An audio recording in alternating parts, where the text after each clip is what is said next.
Skibidi Toilet 68 has been modified. Today I'll show you and explain those additional secrets from the latest episode 68 part 2 that we hadn't noticed before. The new scientist Skibidi that appeared had actually been introduced early in the series. The traitor cameraman is now even more exposed since episode 68 was changed. Now his intentions are clear. I'll explain why the large cameraman handed his lens to the plungerman and more secrets you may have missed from the last episode of Skibidi Toilet. If you want to know all about this and more, stay until the end of the video, but not before getting 100 likes, subscribing, and activate the notifications bell. I am George Isaac 115 and let's start with the video. In the last episode 68 part 2, it was evident that the traitor cameraman was indeed still a traitor, as we found several additional reasons to distrust him. Despite this, many followers commented that they are not 100% sure he's the traitor, offering various explanations that it could all be a coincidence.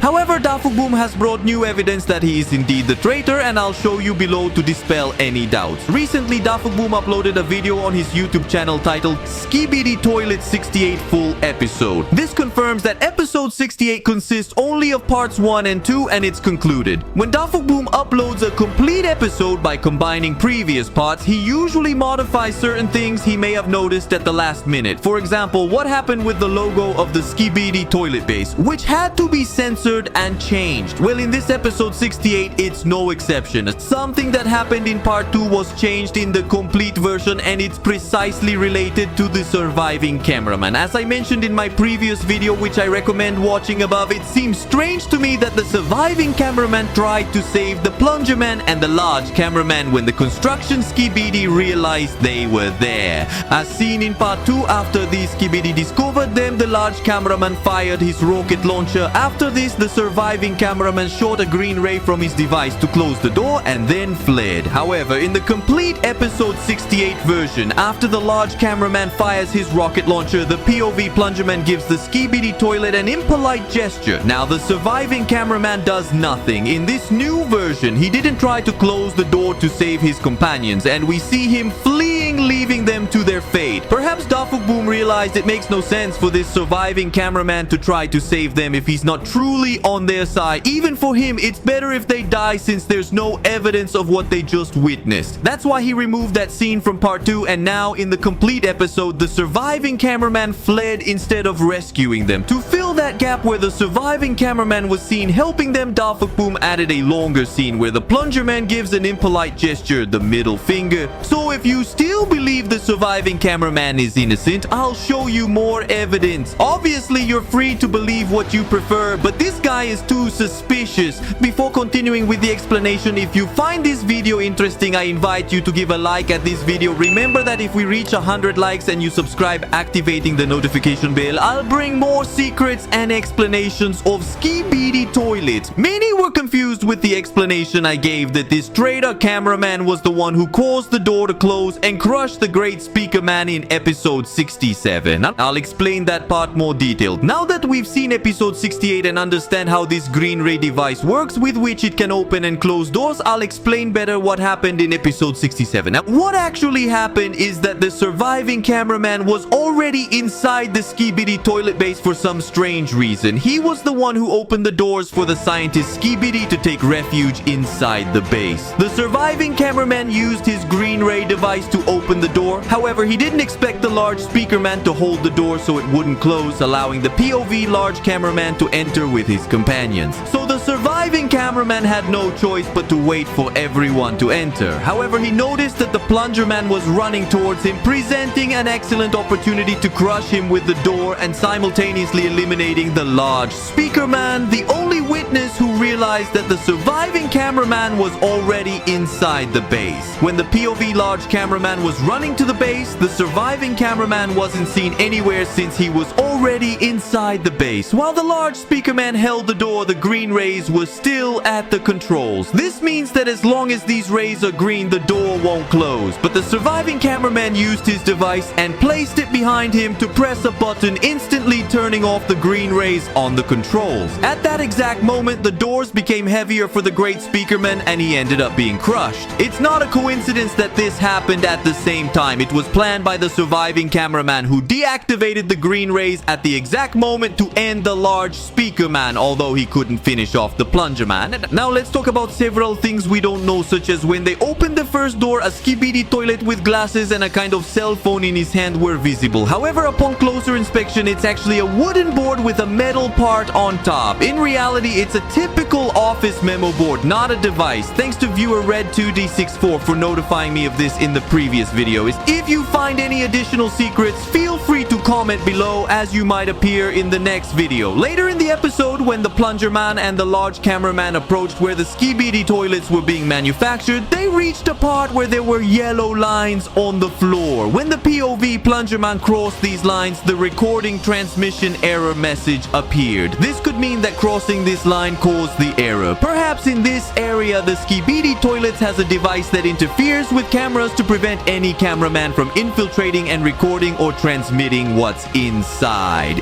Just when this error message appeared, the POV plunger man turned to his companions to see if they were also experiencing the same problem. But neither the large cameraman nor the others seemed to have noticed this error. The POV plunger man took 2 steps back and the error disappeared from his image because he had just left the restricted area. So maybe this error wasn't due to hacking his image or something similar. Perhaps by crossing this line, he triggered the alarms in the Skibidi toilet base. I send a greeting and thanks to Albert Camacho for informing us of this in the comments. After this, they encountered the new scientist Skibidi. However, although it seems new, it had already appeared in the series from the early episodes, specifically in Skibidi Toilet 16. In this episode, it was the first appearance of the scientist Skibidi when his size was normal. But in this same secret laboratory, the new scientist was also present. This means that everyone in that place has probably been modified, appearing larger and with more weapons. We've seen the scientist Skibidi, and now we've seen this new scientist with laser rays, but it's the same one that appeared in episode 16. Could it be that in the future we'll see a giant SKIBIDI cat? Because in episode 16, a SKIBIDI cat also appeared, although it's the only time we've seen a SKIBIDI animal as far as I remember. Then when this new scientist tried to enter through the elevator doors, you could see 2 knives being thrust into him, thrown by the knife speaker man. But I hadn't noticed this, so greetings and thanks to Agustin for letting us know. Lastly but not least, let's talk about the real reason why the large cameraman, while dying, took off the lens of his camera and gave it to the POV plunger man. Many in the comments said that maybe he did it because this lens managed to record everything that the plunger man couldn't capture since he had entered the restricted area. He gave him the lens so that he had these recordings. Let me tell you that I don't really believe this theory. In real life, lenses are simply a piece of glass with different shapes, but they don't record anything. The camera does. This lens is to protect against the powers of the TV men, and since the plunger man suffered an attack in front of the giant scientist Skibidi, that lens must have been destroyed. That's why the large cameraman gave it away as he was dying and could no longer use it. It would be more helpful for the plunger man. Everyone comment F in the chat right now for the sacrifice of this hero. With this, we've analyzed all the secrets we were missing from the new episode 68 part 2. The episode 68 itself has been modified, and we've been given more evidence that the surviving cameraman is the traitor. We don't know exactly if he works for the Skibidi or if he actually works for DAFUQ, and maybe all he wants is to see the world burn. If there was at least one secret in this video that you hadn't noticed, I challenge you to like my video right now. Remember that if we reach 100 likes and you subscribe activating the bell, I'll bring more secrets and explanations of the series. I'm George Isaac 115. See you in the next video. Greetings to all and goodbye.